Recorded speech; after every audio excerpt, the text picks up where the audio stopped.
This is where the damage we first started to notice. It seems like some of the residents are still trying to make sense of it all. It just snapped right from up top. Parts of fallen trees taking up space in and around their enclosures at Popcorn Park Animal Refuge in Lacey Township after it got hit with about 18 inches of snow last week. In all of the storms that we've had here, nothing as bad as this has been. Branches and limbs snapped, unable to withstand the combination of heavy snow and high winds.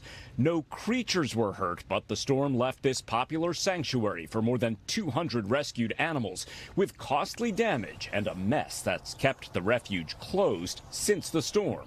Yeah, we're estimating it's going to be about $10,000 worth of damage due to the branches and trees that came down as we clean up the tree branches and repair those broken fences. Before the big storm, it had already been a very tough winter for Popcorn Park.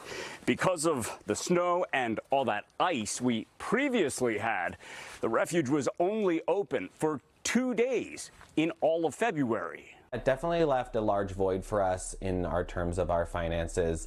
Being open throughout the winter does supply us with ticket sales and donations. Staffers here are grateful to those who have answered Popcorn Park's plea for help, with more than $14,000 raised so far. Any donation, large or small, helps tremendously, and we appreciate all of it. They hope they'll be able to welcome visitors back this weekend and are definitely ready for this brutal winter to head into hibernation. Ted Greenberg, NBC10 News.